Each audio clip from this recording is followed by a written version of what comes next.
લો yes આવી ગયા બધા. સ્વાધ્યાય 5.1 કમ્પ્લીટ થયો છે. આગળના જેટલા પણ લેક્ચર્સ તમારે જોવાના બાકી હોય, આપણે આખું ધોરણ 10 નું પ્લેલિસ્ટ બનાવ્યું છે અને લિંક નીચે મૂકી દઉં છું. આગળના લેક્ચર્સ જોવાના બાકી હોય, બીજા કોઈ ચેપ્ટર્સ જોવાના બાકી હોય તો.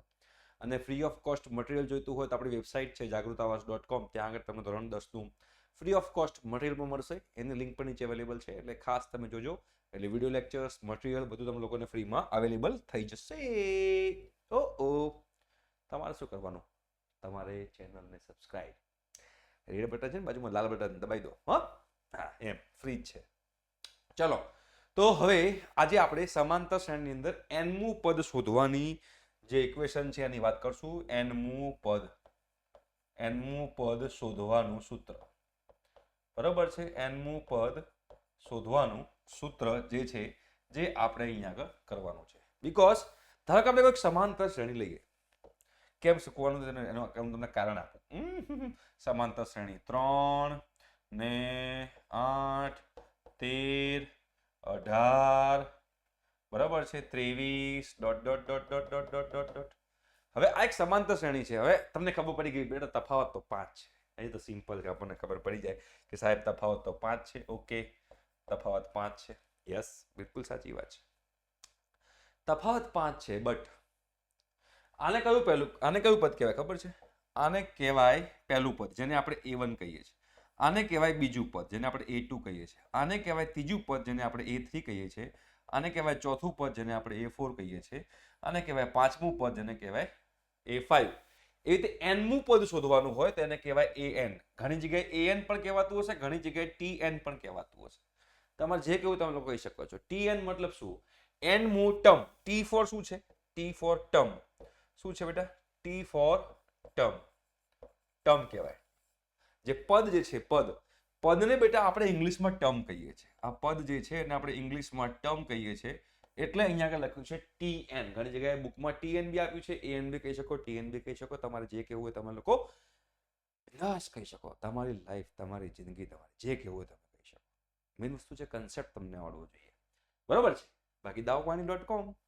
તો હવે ધારો કે a5 છે, હું એમ કહું કે a25 શોધો. લો હેણો a25 શોધો, તો તમે શું કરશો? ઓહો, આમાં 5 ઉમેરો. ઓહો, હજુ 5 ઉમેરો. ઓહો 5 ઉમેરો. ઓહો 5 ઉમેરો. ઉમેરતા ઉમેરતા ઉમેરતા 25મા નંબરનું પદ આવશે, ત્યાં સુધી તો તમે કદાચ છોકરાએ થઈ ગયા હોય, રાઈટ? તો એ તો યાર ના ચાલે ને યાર, આવું હોય. હું કહું આ તો a25 છે, ચલો મેં કીધું ભાઈ 100મું પદ શોધો. ચલો, આ પહેલું પદ છે, બીજું પદ છે, ત્રીજું પદ છે, ચોથું પદ છે, પાંચમું પદ છે. ભાઈ 100મું પદ શોધો. શું તમે 5 ઉમેરીને પદ લખવા બેસશો? એ 5 ઉમેરીને તમે પદ લખવા બેસો તો બેટા પછી જિંદગીમાં તમે બીજું કરવાનું શું? પેપરમાં તો ખાલી 3 જ કલાક હોય છે. તો એના માટે પછી ભગવાને આપણને મદદ કરી. ભગવાને શું મદદ કરી? કે તમને હું એનમાં પદનું સૂત્ર આપી દઉં.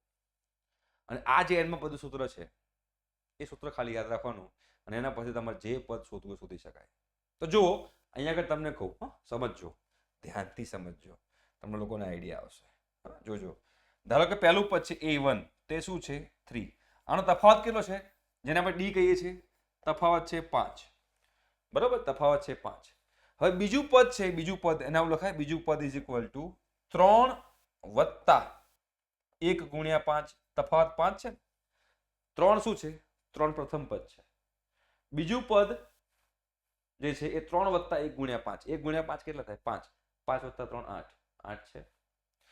ત્રીજું પદ હું આવી રીતે લખી શકું બેટા? ત્રીજું પદ અહીંયા 3 3 3 લખતા જ જવાનું, અહીંયા 5 5 5 લખતા જવાનું. 5 ના ગુણાકારમાં હવે શું મૂકું? જો 2 મૂકું, 5 2 10 વત્તા 3 13. ત્રીજું પદ 13 થઈ ગયું. જો ચોથું પદ અહીંયા આગળ હું 3 3 3 લખતો જો ને, અહીંયા 5 5 5 લખતો જો. 5 ના ગુણાકારમાં મારે શું મૂકવાનું? હવે જુઓ, a4 18 છે. 5 ના ગુણાકારમાં 1 મૂક્યું, 2 મૂકો, અહીંયા 3 મૂકું તો 5 3 15 ને 3 18. તો ચોથું પદ 18 છે. ધારો કે પાંચમું પદ લઉં, પાંચમું પદ, તો આ 3 છે, બરોબર છે?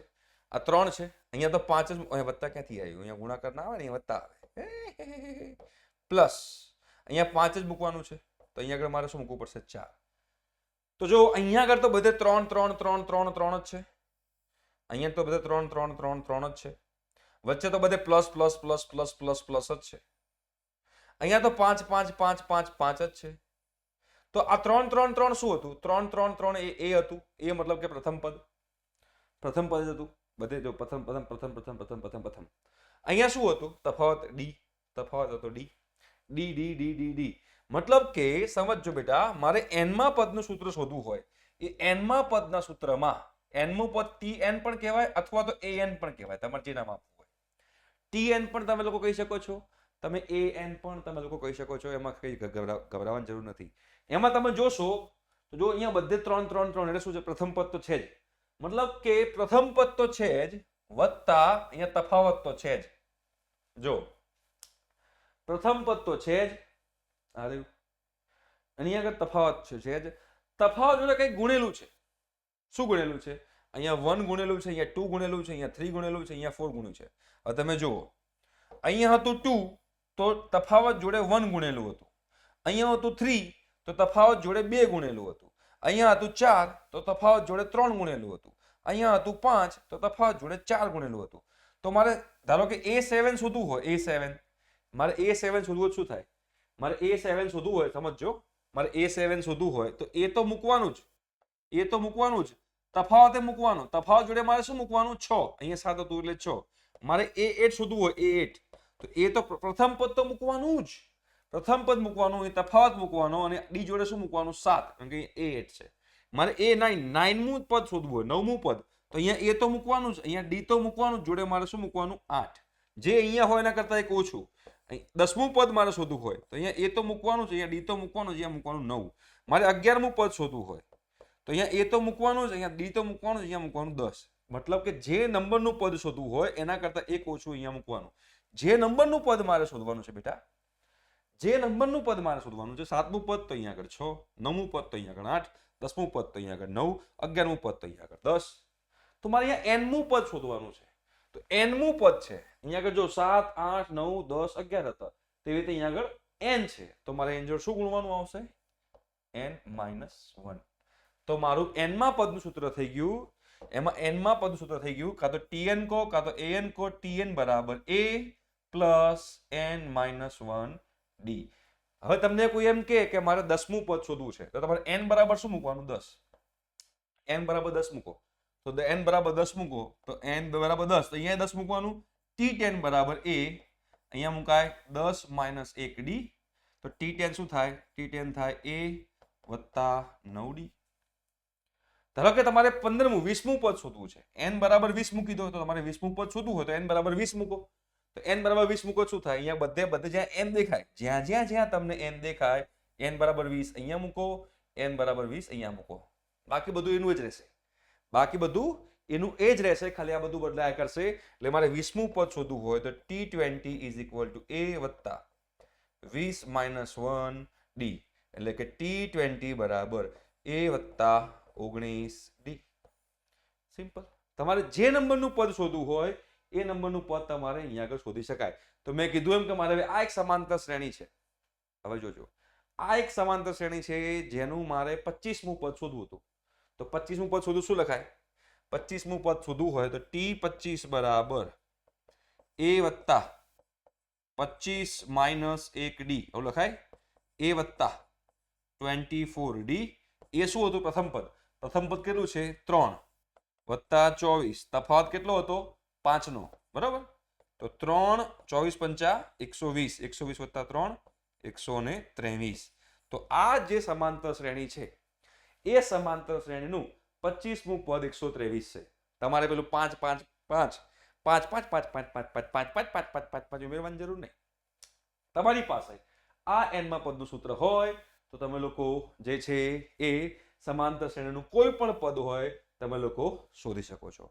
એટલે આજનું જે બેટા લેક્ચર છે એ લેક્ચરમાંથી આપણને ખબર પડી જાય કે n માં પદનું સૂત્ર શું છે? tn બરાબર a પ્લસ n-1 d. હવે એમાં તમને ખબર હોવી જોઈએ કે આ tn શું છે? tn જે છે n મું પદ છે. n મું પદ.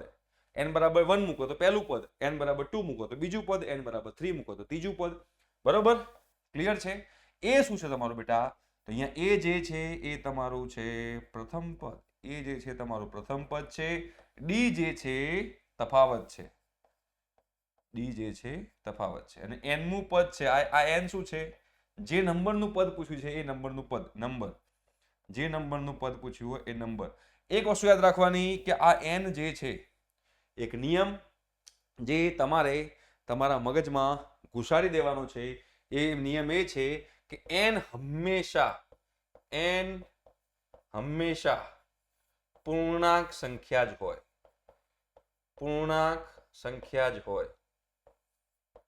અને એ પણ કઈ પૂર્ણાંક? ધન પૂર્ણાંક. ધન પૂર્ણાંક સંખ્યા હોય. બરાબર? n હંમેશા ધન પૂર્ણાંક સંખ્યા હોય એવું બી કહેવાય. કાં તો તમે પ્રાકૃતિક સંખ્યા પણ કહી શકો છો. n જે છે એ હંમેશા પ્રાકૃતિક સંખ્યા જ હોય, એટલે એકથી જ સ્ટાર્ટ થાય. બરાબર? સંખ્યા જ હોય. n હંમેશા પ્રાકૃતિક સંખ્યા જ હોય. n આમાં દોઢમું પદ શોધો એવું ના કહેવાય. અઢીમું પદ શોધો, 3.5મું પદ શોધો, 5.5મું પદ શોધો એવું ના થાય બેટા. પહેલું પદ, બીજું પદ, ત્રીજું પદ, ચોથું પદ, પાંચમું પદ. કેમ?